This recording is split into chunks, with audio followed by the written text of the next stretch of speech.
Pourquoi je me sens aussi décalée par rapport aux autres?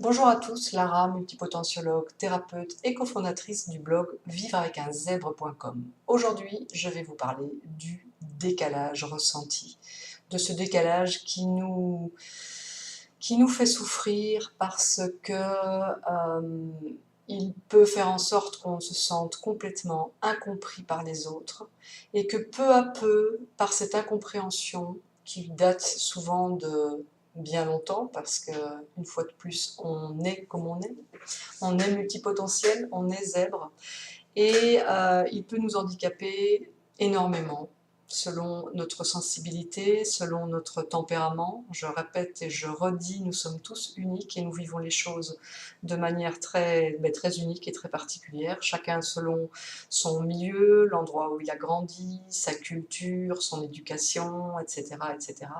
Malgré tout, nous ressentons tous très souvent ce décalage qui va nous pousser à un moment donné peut-être à s'isoler des autres et à souffrir de solitude tout simplement parce qu'on a l'impression d'être un ovni et que si nous ne sommes pas dans le bon milieu, si nous ne sommes pas bien compris, ni bien stimulés, ni acceptés, ça peut devenir très handicapant et très douloureux. Alors ce décalage déjà, je l'ai beaucoup étudié parce que je l'ai ressenti personnellement, mais dans mon tempérament, j'avais une partie quand même très extravertie, qui, je l'ai remarqué, était quand même, aujourd'hui je le sais, euh, en force, on va dire. J'étais en sur-régime en permanence et ça, je me suis permise finalement de l'accepter, que j'étais en sur-régime. Donc, depuis que je sais, je suis passée vraiment de l'autre côté de la barrière et j'ai compris que j'étais aussi beaucoup introvertie ou en tout cas avoir besoin de calme et de repos et finalement de solitude. Là, pour le coup, c'est l'effet contraire. Mais voilà, on peut être extraverti et introverti, ce décalage peut être très handicapant. Donc pour revenir à la base, il y a un terme qui m'a fait comprendre exactement d'où venait ce décalage, et je trouve que c'est dans l'étiquette, dans le terme, parce que vous savez que multipotentiel, zèbre, ce sont tous des termes, on en parle depuis un moment, mais il y a un terme que je trouve très juste pour comprendre ce décalage, qui est l'enfant précoce. Tout simplement parce que dans cet enfant précoce, on va comprendre chez l'enfant déjà qu'il va être en décalage, il va commencer à être en décalage à ce moment-là parce que quelque part cognitivement, ça va très vite. Donc sa manière de réfléchir, enfin de penser, il va aller plus vite que la moyenne. Ça, c'est quand même une des particularités qu'il faut accepter. Par contre, au niveau de l'émotion, pas du tout, voire du contraire. On dit souvent qu'ils sont un petit peu en retard entre guillemets au niveau émotionnel, les enfants surdoués, les zèbres, et donc ce décalage il commence déjà très jeune. C'est-à-dire que de manière intellectuelle ça va très vite et donc il a les réponses, il n'a pas forcément le cheminement puisque ça va plus vite, il a la vision globale et il obtient la réponse sans toujours savoir par où il est passé, mais émotionnellement ça reste un petit. Ce décalage commence à ce niveau-là. Et ce décalage, en fait, ne se rattrape jamais. Il y a toujours un décalage entre l'émotion et le côté cognitif. Ce décalage, finalement, on grandit avec. Et si on ne sait pas qu'on est multipotentiel, si on n'a pas la clé de lecture ou la traduction de notre propre fonctionnement, comme c'est le cas en général des personnes à qui je parle, puisque je parle aux adultes principalement, eh bien, on a cette incompréhension et qui finalement est comme un cercle vicieux. C'est-à-dire que comme on n'a pas la clé de compréhension, ben, on continue à vivre comme ça. Et on peut arriver à s'isoler de plus en plus.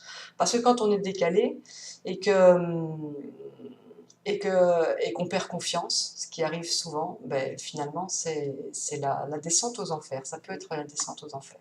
Ce qui nous amène aussi à observer, en tout cas moi j'observe beaucoup, qu'au fur et à mesure des expériences de décalage, on va dire, euh, certaines personnes vont se suradapter, on va glisser vers le faux self, mais vont se suradapter à leur milieu, à leur environnement, à leur famille, à leurs amis, etc., en ayant malheureusement un écrasement de ses propres besoins, finalement, qu'il finit par oublier, qu'il finit par refouler complètement. Donc là, c'est là où ça commence à devenir compliqué. Parce que c'est lui qui se sent anormal, qui se sent isolé, et il observe finalement que tout autour de lui, il y a des codes des codes de société, hein, des codes de savoir-vivre, etc. Et il peut se suradapter à ces codes. Et ça peut devenir très problématique, et c'est là où, si vraiment c'est pas entendu, ça peut créer, si on ne l'entend pas, si on ne l'écoute pas, si on ne comprend pas, eh bien ça va créer un silence entre le cœur et la tête, et le corps, à un moment donné, c'est lui qui va parler. Parce que quand on n'entend pas une partie de soi qui souffre, cette partie, elle est là. Donc elle va s'exprimer autrement, et ça s'appelle le symptôme. Bonjour monsieur le symptôme.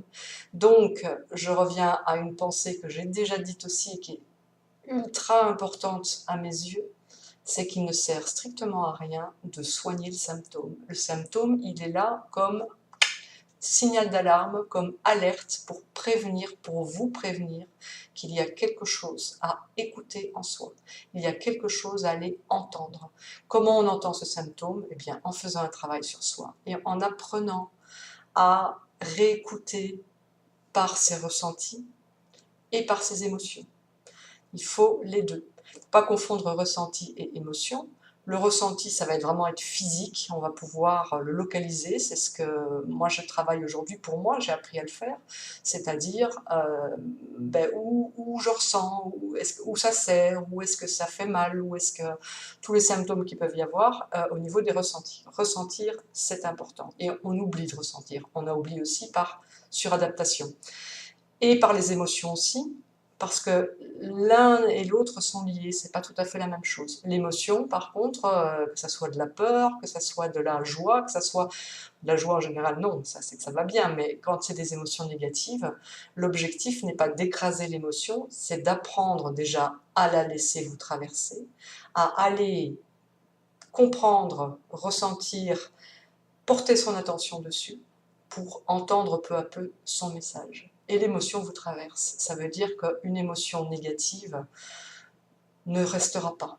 Par contre, si on l'enferme et si on, comme le reste, si on le maintient à l'intérieur, c'est là où les symptômes commencent à prendre toute leur place. Donc on est parti du décalage dont je vous ai parlé enfant. Il est vrai par contre que l'adulte multipotentiel zèbre n'est plus un précoce. On ne peut pas parler vraiment de précocité, même si le terme reste. Mais ce décalage peut être finalement ancré peu à peu par non-compréhension, par incompréhension de son propre fonctionnement. Donc ça fait partie du reste du travail de compréhension. Quand on comprend par contre la cause du décalage, on peut commencer à travailler. Pas pour se modifier, attention, moi tout ce que je vous dis là, ici, dans toutes mes vidéos, c'est surtout pas pour se changer. Parce que justement, c'est ce que vous avez fait toute votre vie, à la limite, c'est de vous adapter, vous suradapter à des codes qui n'étaient pas les vôtres. Je ne vais pas me réétaler là-dessus.